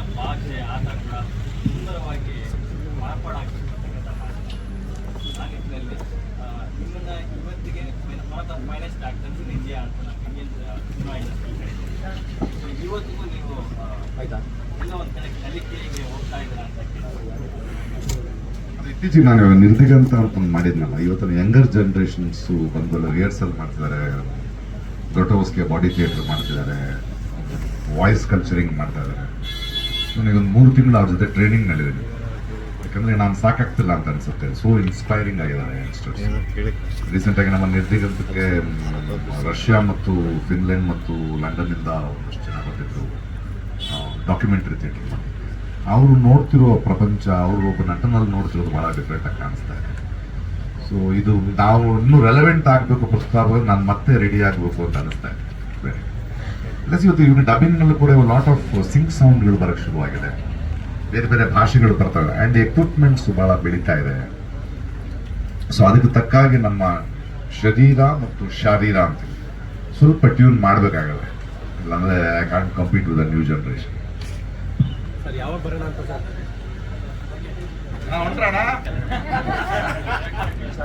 ಥ್ಯಾಂಕ್ ಯು.